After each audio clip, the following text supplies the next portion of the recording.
Friend, कैसे हैं आप सभी। मैं बिहार की बेटी, झारखंड की बहू सीमा, आप सबों का मम्मास ब्लॉग में बहुत बहुत स्वागत करती हूँ। फ्रेंड्स, आज मैं आप लोगों के लेके आई हूँ रंगों का त्यौहार होली के बारे में। इसकी शुभ मुहूर्त, इसका पूजा विधि, इसकी कहानी क्या प्रसिद्ध है पौराणिक कथाओं के अनुसार। इस दिन क्या कीजिए ऐसा कि आपके घर में सुख समृद्धि बनी रहे, सभी बातें आप लोगों के साथ शेयर करती हूँ। तो आइए चलते हैं इसकी जानकारियाँ आप लोगों के लिए शेयर करने के लिए। होलिका दहन किस दिन है? 24 मार्च को होलिका दहन है। इस दिन होलिका दहन के शुभ मुहूर्त है। देर रात 11:13 से लेकर 12:27 तक है। ऐसा में होलिका दहन के लिए आपको 1 घंटा 14 मिनट का समय लगेगा। कब है होली का त्यौहार? होलिका का त्यौहार के होलिका के अगले दिन मनाई जाती है। इस साल 25 मार्च को होली है। इस दिन देश भर में धूमधाम से होली मनाई जाएगी। फाल्गुन पूर्णिमा को होलिका दहन और उसके अगले दिन होली मनाई जाती है। ऐसा तो सभी लोग जानते हैं, लेकिन फिर भी सही जानकारी होना आप लोगों के लिए बहुत ज़रूरी है। इस साल फाल्गुन पूर्णिमा तिथि 24 मार्च को सुबह 9:54 से शुरू होगी। वहीं इस तिथि का समापन अगले दिन 25 मार्च को दोपहर 12:29 पर होगी। इस दिन कुछ विशेष सावधानियां, कुछ विशेष उपाय अवश्य करें अपने घरों में सुख शांति और समृद्धि के लिए। तो आइए इसकी जानकारी आपके को बता रही हूँ। होलिका दहन का राख का कुछ उपाय है जो आप लोगों के साथ मैं शेयर कर रही हूँ। ज्योतिष शास्त्र के अनुसार होलिका दहन के अगले दिन सुबह उठकर स्नान करने के बाद होली को राख को अपने घर लेकर आएं। इसके बाद उसे लाल कपड़े में बांध कर रख लें। इसके बाद अलावा उस कपड़े में स्फटिक का यंत्र, श्री यंत्र, चांदी की सिक्का और 5 पीली कौड़ी रखें और उसे अपनी तिजोरी में रख दें, जिससे आपके घर में सुख शांति समृद्धि और रुपये पैसे की कमी नहीं होगी। ऐसी हमारा ज्योतिष शास्त्र बताता है। माता लक्ष्मी को चढ़ाई केसर की खीर होली के दिन बहुत पवित्र होता है, क्योंकि इस दिन पूर्णिमा होती है। यह दिन माता लक्ष्मी को समर्पित है। ऐसे में अगर आप अपने घर में बरकत चाहते हैं तो इस दिन केसर की खीर बनाएं और उसे माँ लक्ष्मी को भक्ति भाव से चढ़ाएं। इसके साथ ही कमल का फूल भी माँ को अर्पित करें। ऐसा करने से आपके घर में कभी आर्थिक संकट नहीं होगा। ये सब जानकारियाँ मैं आप लोगों के लिए घर में सुख शांति समृद्धि के लिए शेयर कर रही हूँ। इसे आप अपने अनुसार जैसा भी आपको सही लगे उसके अनुसार इसको इस्तेमाल कीजिए, क्योंकि ये सब जानकारियाँ मैं खुद करती हूँ। इसके बाद आपके साथ मैं शेयर करती हूँ। तो होलिका दहन के दिन पान के पत्तों का भी उपाय किया जाता है। हिंदू धर्म में पान के पत्तों को शुभता का प्रतीक माना जाता है। साथ ही धन की देवी को भी बहुत प्रिय है। ऐसे में होलिका दहन के वक्त 7 पान के पत्ते लें। इसके बाद होलिका दहन की 7 परिक्रमा अवश्य करें। हर बार की परिक्रमा पूरी करने पर 1 पान का पत्ता उसमें डाल दें, फिर अपनी मनोकामना कहें। इस उपाय को करने से आपके जीवन का हर दुख दर्द संकट दूर होगा। तो हुई आप लोगों के साथ होलिका दहन के दिन के राख के कुछ उपाय। लेकिन जिस त्यौहार को पूरा देश हर्षोल्लास से मनाता है, सभी लोग क्या ये जानते हैं कि इस त्यौहार की शुरुआत कहाँ से हुई? यदि नहीं जानता है तो मैं बहुत सर्च करके ये जानकारियाँ आप लोगों के साथ शेयर कर रही हूँ। इस त्यौहार की शुरुआत बुंदेलखंड में झांसी की एरच से हुई थी। ये कभी हिरण्यकश्यप की राजधानी हुआ करती थी। यहाँ पर होलिका भक्त प्रहलाद को अपनी गोद में लेकर आग में बैठी थी।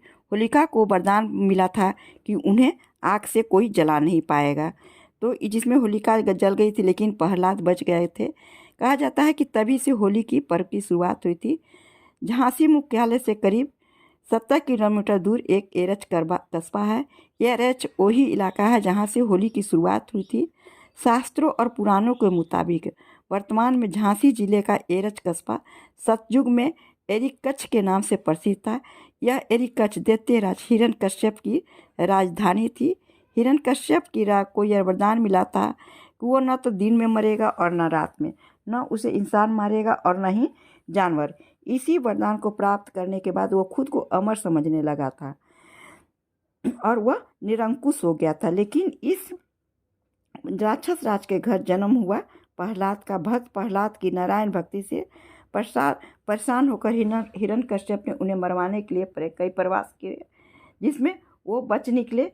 तभी से होली पर्व का त्यौहार की शुरुआत हुई, जिसमें हिरण्यकश्यप ने प्रहलाद को मरवाने के लिए कई प्रयास किए, जिसमें एक प्रयास ये भी था कि उन्होंने डेकोली पर्वत से उन्हें नीचे फेंकवा दिया था, लेकिन प्रहलाद उससे भी बच निकले थे। और वो पर्वत अभी भी डिकलोरी पर्वत जिस स्थान पर प्रहलाद गए वो आज भी मौजूद है, जिसका जिक्र श्रीमद् भागवत पुराण के 9वें स्कंध में अभी भी मौजूद है।